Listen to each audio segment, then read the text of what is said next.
And then the Republic of Somaliland Independence Act, like something that just happened 2 months ago. This has been around for a long time, and we want to recognize it. In 1960, Somaliland emerged independent from the British Empire after many years as the British Somaliland Protectorate. Somaliland is not alone at all. Let's always remember, together we are stronger. So let's upgrade our policy.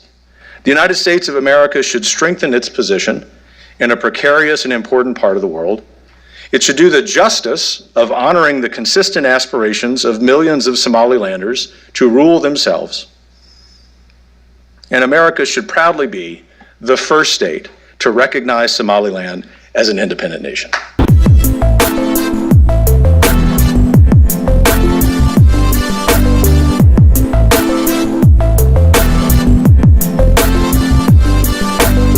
In 1960, Somaliland emerged independent from the British Empire after many years as the British Somaliland Protectorate.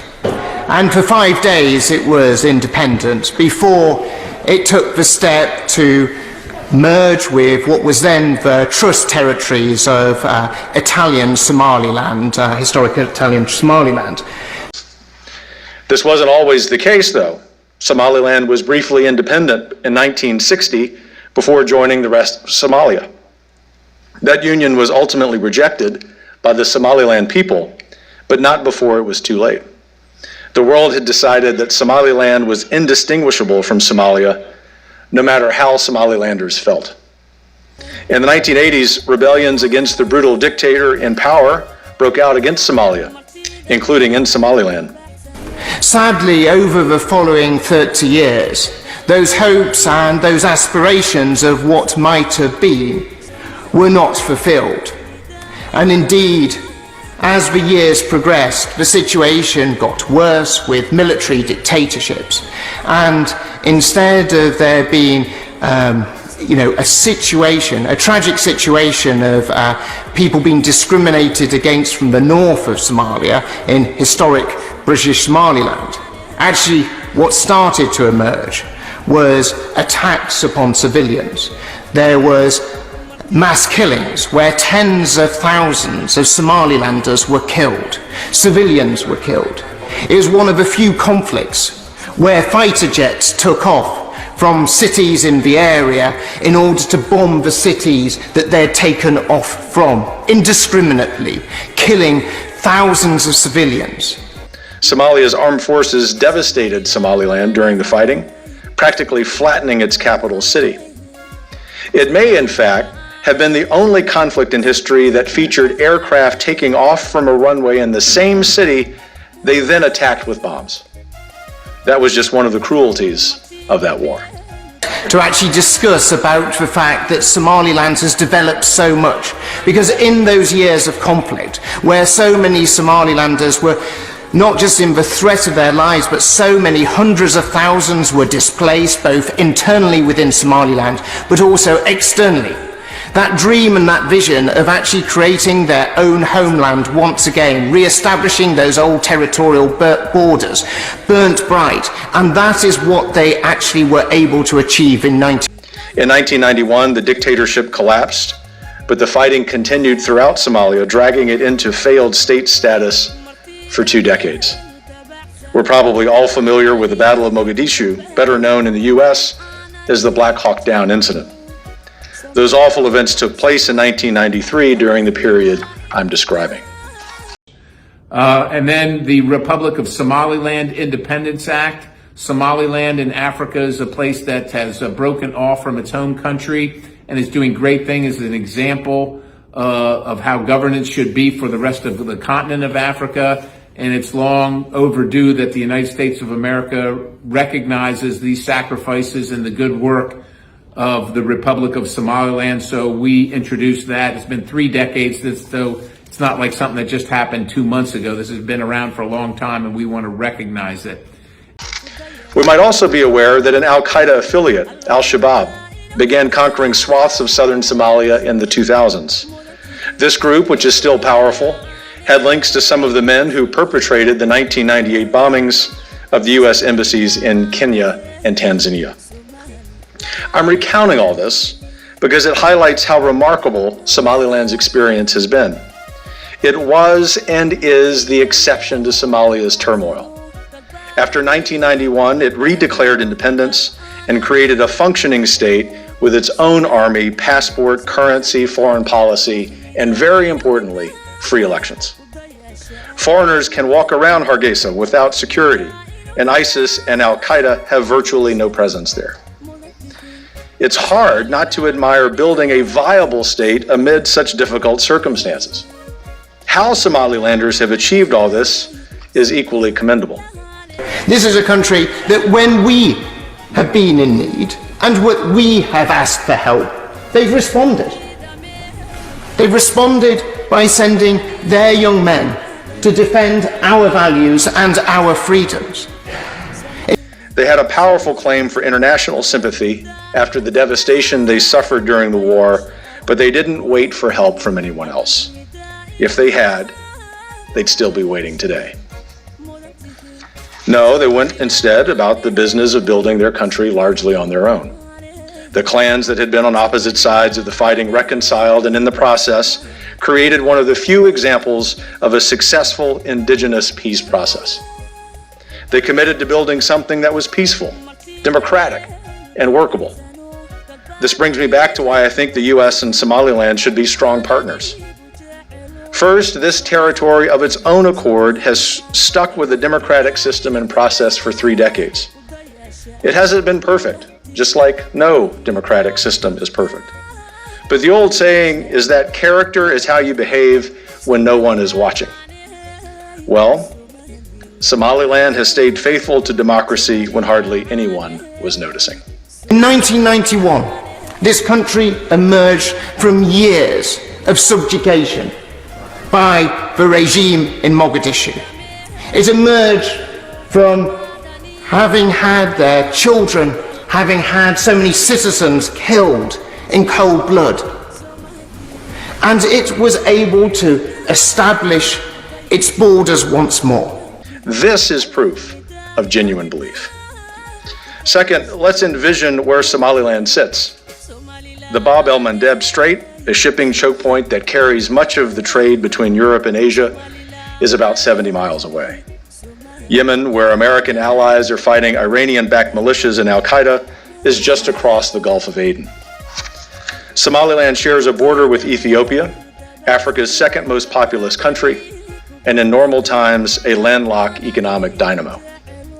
Somaliland's recently renovated Berbera port has great potential for boosting the economy of Ethiopia and its neighbors in East Africa. Right next door to Somaliland is Djibouti, which hosts a number of foreign military bases, including China's most prominent military footprint on the continent. To the west, and also in a commanding position on the Bab el-Mandeb, is Eritrea. In January, Chinese Foreign Minister Wang Yi visited Eritrea and announced a strategic partnership with that country. It was able to put the structures in place for a legal system and elections all across Africa. We are always asking for them to have a proper legal system, to educate their boys and their girls, and to make sure there is the establishment of democracy. Well, in May of last year, you saw the parliamentary elections in Somaliland, and they were peaceful, they were calm, they were fair.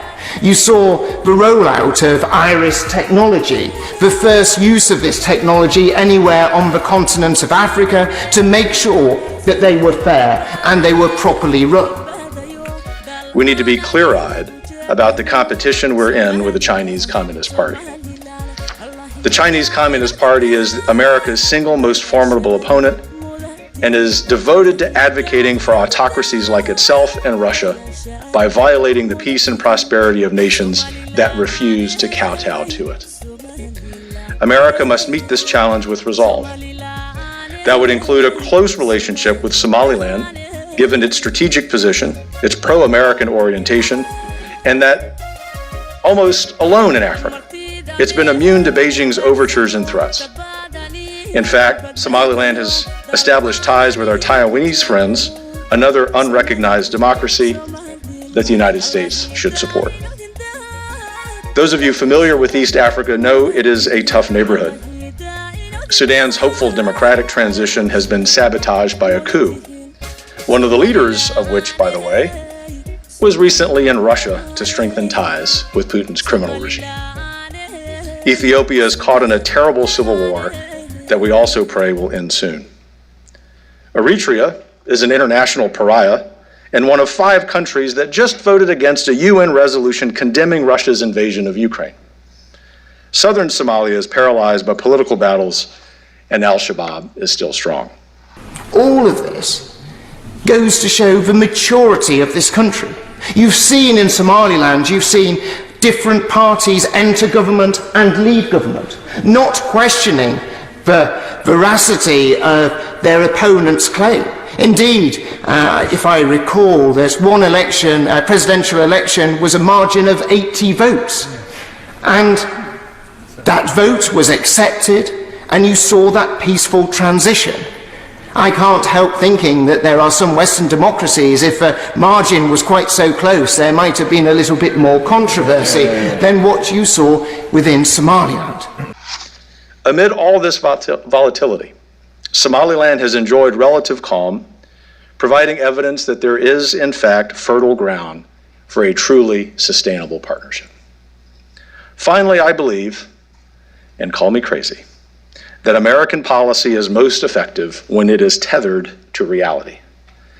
We will see few gains in East Africa if our policy there does not account for the on-the-ground truth that Somaliland has been functionally independent for decades. Count on the Heritage Foundation for always trumpeting that fact. Somaliland has been this amazing shining beacon of everything we want to see flourish in Africa. It is the example that we want others to follow. But they need our help and they need our assistance, because around them they see, real challenges. To the south in Somalia, you see the challenges of Al-Shabaab there. You see the disorder and the difficulties in Ethiopia. You see some of the real security challenges in Djibouti. So let's upgrade our policy. The United States of America should strengthen its position in a precarious and important part of the world. It should do the justice of honoring the consistent aspirations of millions of Somalilanders to rule themselves. And America should proudly be the first state to recognize Somaliland as an independent nation.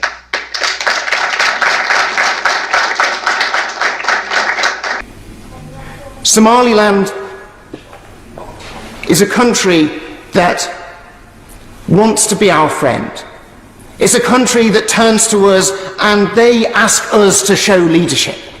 So I ask my right honourable friend, instead of delivering the pre-prepared brief that no doubt every Foreign Office minister has given for the last 60 years, show some guile, show some leadership, show some imagination, show the fact that he is a politician, not merely a tool of Foreign Office officials in order to read their words.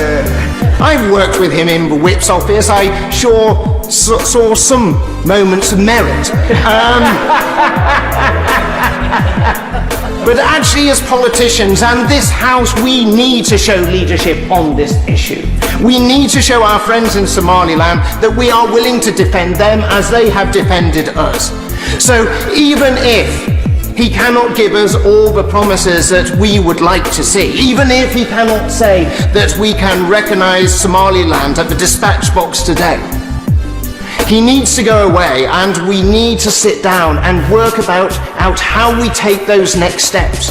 Because we cannot spend another 30 years pretending the reality on the ground, the existence of an independent Somaliland doesn't exist because it's not on the Foreign Office map. We need to respond to those realities. We need to lead on foreign policy. We need to show our Somaliland friends that we are there for them and that we will deliver for them. And we will not just talk about our history, but we'll talk about how we can make our history together in the future. Stephen Daawo.